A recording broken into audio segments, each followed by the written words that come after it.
Hello everyone and welcome back to my channel.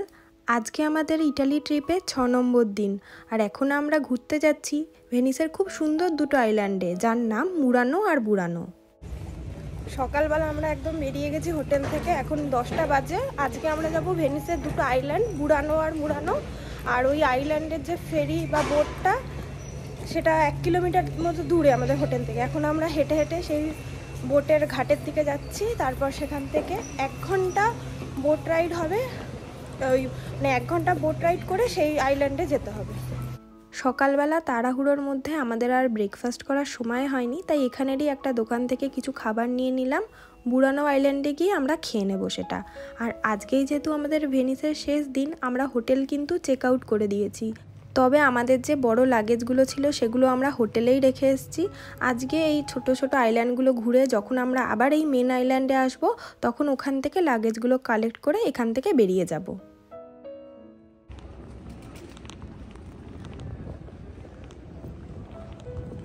10-15 minute হাঁটার পর এখন আমরা ফেরিঘাটে চলে এসেছি। আর এখানে এসে দেখলাম একটু লাইন ছিল, কারণ এই দুটো আইল্যান্ড ঘুরতে যেহেতু 5-6 ঘন্টা সময় লেগেই যায়, তাই সবাই চেষ্টা করে একটু তাড়াতাড়ি এখান থেকে বেরিয়ে যাওয়ার। ভেনিসে তো ছোট ছোট অনেক আইল্যান্ড বা দ্বীপ আছে, তবে তার মধ্যে বুরানো আর মুরানো কিন্তু খুবই ফেমাস। আর বুরানো আর মুরানো কিন্তু এক আইল্যান্ড না, বুরানো একটা আইল্যান্ড আর মুরানো একটা আইল্যান্ড। এখন প্রথমে আমরা যাব বুরানোতে, যেহেতু বুরানো যেতে এই ভেনিসের মেন আইল্যান্ড থেকে সবথেকে বেশি সময় লাগে। আর ওই যে দূরে দেখুন দেখা যাচ্ছে ভেনিসের মেন আইল্যান্ড, যেটা ছেড়ে এক্ষুনি আমরা বেরিয়ে আসলাম। আমরা যে ফেরিটায় বসে আছি সেই ফেরিটাই কিন্তু মুরানো আর বুরানো দুটো আইল্যান্ডেই যায়, কিন্তু যেহেতু বুরানোটা দূরে তাই আগে আমরা বুরানোতে যাচ্ছি। আর এই বুরানো যাওয়ার পথেই কিন্তু মুরানো আইল্যান্ড হয়েই আমরা যাব।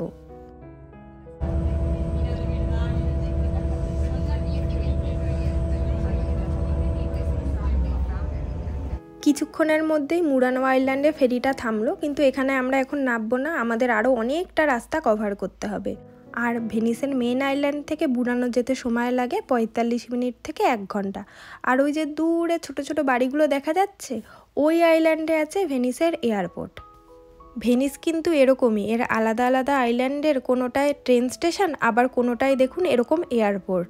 আর এগুলোর মধ্যে কানেক্টিভিটি কিন্তু শুধুমাত্র জলপথ দিয়েই। আর আমরা যে ফেরিগুলো করে এখন যাচ্ছি, এগুলোকে এখানে বলে ওয়াটার ট্যাক্সি। আজকে এই ফেরিতে ওঠার জন্য আমাদের কিন্তু আলাদা করে কোনো টিকিট কাটতে হয়নি। আমরা ভেনিসে এসে যে 48 ঘন্টার পাসটা কেটেছিলাম পাবলিক ট্রান্সপোর্টের, তার মধ্যেই মুরানো যাওয়ার ফেরিও ইনক্লুড করা থাকে।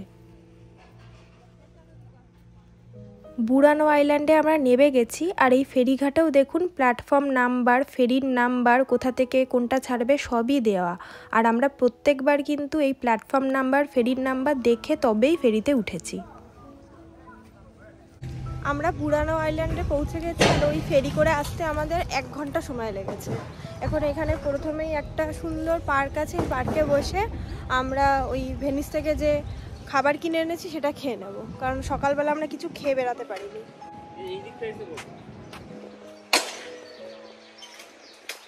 কি করে যাবো, ওখানে কাদা।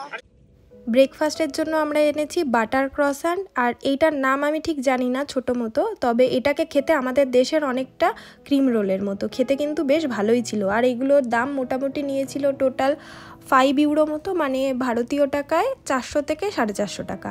তো খাওয়া দাওয়া করে এখন আমরা এই সুন্দর আইল্যান্ডটা ঘোরার জন্য বেরিয়ে গেছি। এই আইল্যান্ডের নাম তো আমার মুখে অনেকবারই শুনে নিয়েছেন, তবে এই জায়গাটা কেন এত ফেমাস সেটাই এখনো অবধি বলা হয়নি। বুরানো ফেমাস তার কালারফুল সুন্দর সুন্দর বিল্ডিংয়ের জন্য। আর আমরা জামা কাপড়ে লেস লাগাই না অনেক সময়, সুন্দর সুন্দর কাজ করা, সেই লেসগুলো এখানকার লোকালরা নিজেদের হাতে তৈরি করে। তাই বুরানো ফেমাস এখানকার কালারফুল বিল্ডিং আর হাতের কাজ করা এরকম সুন্দর সুন্দর লেসের জন্য। এই আইল্যান্ডে যত লেসের দোকান বা হ্যান্ডক্রাফটেড জিনিসের দোকান দেখতে পাওয়া যায়, সব জিনিসগুলো কিন্তু এখানকার যারা লোকাল আছে তারা নিজেদের হাতেই তৈরি করে। এগুলোই এখানকার লোকেদের ট্রেডিশন, যেটা এরা জেনারেশন ওয়াইজ ধরে রেখেছে।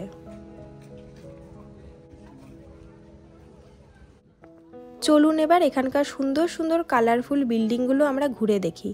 তবে আইল্যান্ডটা কিন্তু খুব বেশি বড় না, কেউ যদি হাঁটা স্টার্ট করে 20-25 মিনিটের মধ্যেই হয়তো আইল্যান্ডটা পুরো ঘুরে দেখা হয়ে যাবে। তবে কারো যদি ফটো তোলার নেশা থাকে বা সুন্দর কোনো জায়গা দেখলে দাঁড়িয়ে যাওয়ার অভ্যাস থাকে, তবে কিন্তু 1 ঘন্টাও তার কম পড়ে যেতে পারে।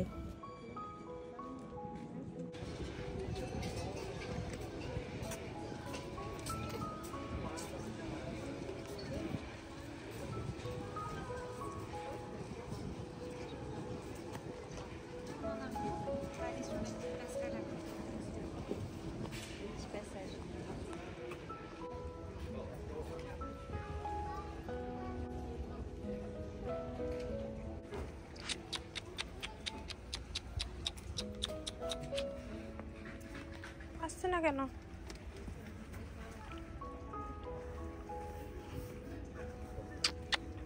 দেখি এদিকে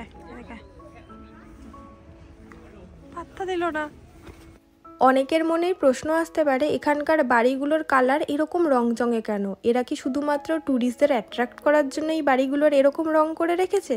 কিন্তু সেটা নয়, এর পিছনেও একটা কারণ আছে। আজ হয়তো ট্যুরিস্টরা শুধুমাত্র এই কালারফুল বিল্ডিংগুলোই দেখার জন্য এখানে আসে, তবে ট্যুরিস্টদের জন্য এটা মোটেও করা হয়নি। আগেকার দিনে এই আইল্যান্ডের যারা লোকাল আছে তাদের জীবিকা ছিল ফিশিং বা মাছ ধরা। তো এখানকার লোকেরা সকালবেলা বোট নিয়ে বা নৌকো করে চলে যেত সমুদ্রে মাছ ধরতে, কিন্তু ফেরার পথে তারা নিজেদের আইল্যান্ডকে আর খুঁজেই পেতেন না, কারণ এই আইল্যান্ডটা এতটাই ছোট, দূর থেকে দেখে বোঝারই উপায় ছিল না আইল্যান্ডটা কোন দিকে। তখন তারা ডিসাইড করে তাদের বাড়িগুলোকে এমন কোনো কালার করতে হবে যাতে দূর থেকে এমনকি কুয়াশার মধ্যেও তারা তাদের আইল্যান্ডকে খুঁজে পায়। তখন থেকেই বিল্ডিংয়ে এরকম রংচঙে কালার করা শুরু হয়। আর সবাই যদি একই কালার করে তখন তো নিজেদের বাড়িই তারা গুলিয়ে ফেলবে, তাই সবাই আলাদা আলাদা এক একটা রংচঙে কালার এই বিল্ডিংয়ে করে দেয়।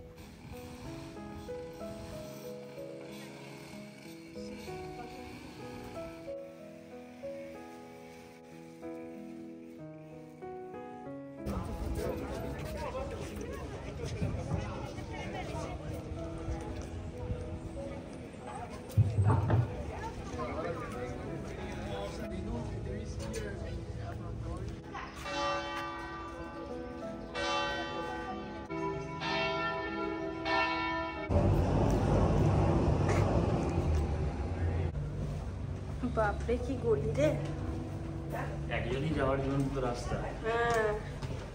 এখানে আসার পরেই দেখতে পাচ্ছি একটা বাড়ির কত রকমের কালার হতে পারে।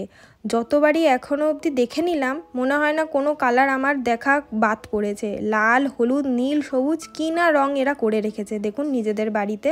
আর আমরা বাড়ি রং করার সময় কতই না কনফিউজড থাকি। এবার মনে হচ্ছে এখান থেকেই কিছু আইডিয়া নিয়ে যেতে হবে।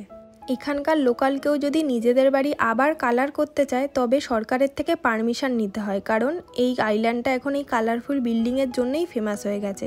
তবে আমার মনে হয় সরকার থেকেই এই কালারগুলো করে দেয়, কারণ এখন যদি কেউ মনে করে নিজেদের বাড়ি আর এরকম চটকদার রং করবে না, সাটেল কোনো কালার করবে, তবে কিন্তু আর হবে না।